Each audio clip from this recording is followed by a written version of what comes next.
ఈ జరత్కారువు అనేవాడు ఒక మహాముని. అతను పెళ్లి చేసుకోకుండా బ్రహ్మచర్యాన్ని పాటిస్తున్నాడు.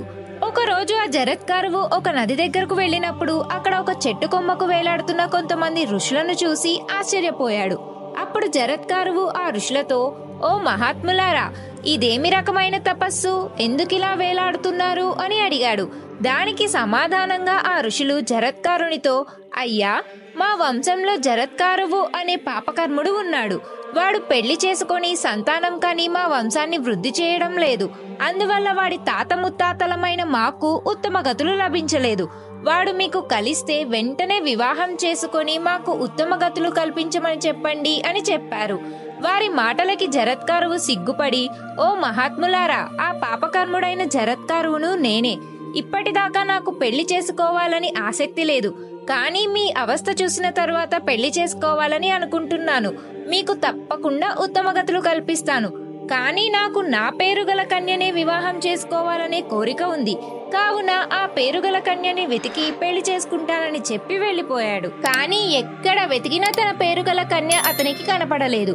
చివరికి ఈ విషయం వాసుకి తెలుసుకున్నాడు. తన చెల్లెలు పేరు కూడా జరత్కారువు కనుక ఆమెను ఇచ్చి వివాహం చేయడానికి ఆమెను తీసుకుని ఆ జరత్కారువు దగ్గరకు వెళ్ళాడు. అక్కడ వాసుకి ఆ జరత్కారువుతో, మహాత్మా, ఈమె నా చెల్లెలు జరత్కారువు, నీ పేరుగల కన్య. కావున ఈమెను మీరు వివాహమాడండి అని కోరాడు.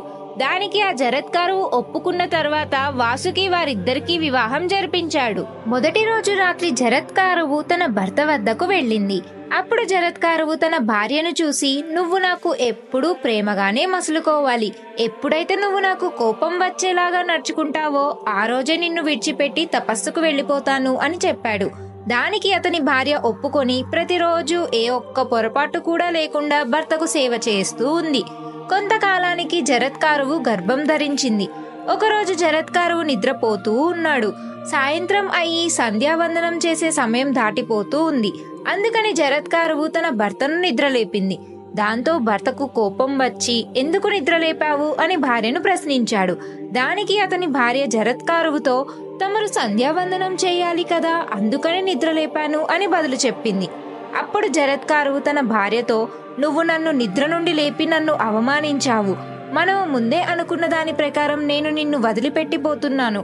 నువ్వు నీ అన్నగారైన వాసుకి దగ్గరకు వెళ్ళు. నీకు పుట్టబోయే పుత్రుడు కీర్తిమంతుడవుతాడు అని చెప్పి తపస్సు చేసుకోవడానికి అడవులకు వెళ్లిపోయాడు. అనంతరం అతని భార్య అయిన జరత్కారువు కూడా తన అన్నగారైన వాసుకి ఇంటికి వెళ్ళింది.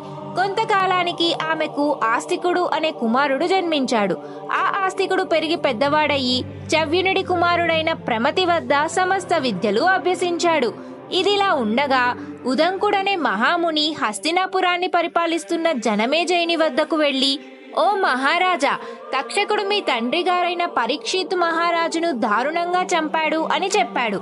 అది విన్న జనమేజయుడు మంత్రులను పిలిపించి, ఇతను చెప్పింది నిజమేనా? తక్షకుడు నా తండ్రిని ఎందుకు చంపాడు అని అడిగాడు.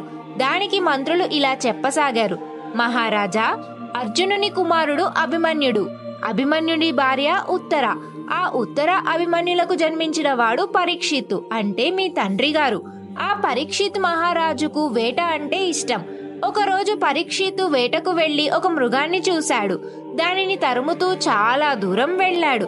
ఒక చోట అతనికి ఒక ఆశ్రమం కనిపించడంతో లోపలికి ప్రవేశించాడు. అది సమీక మహర్షి ఆశ్రమం. ఆ సమయంలో సమీకుడు మౌనవ్రతంలో కళ్ళు మూసుకొని తపస్సు చేసుకుంటున్నాడు. అప్పుడు పరీక్షిత్తు ఆ సమీకుడిని చూసి, మహాత్మా, నేను వేటాడుతున్న మృగం ఈ వైపు వచ్చిందా అని అడిగాడు.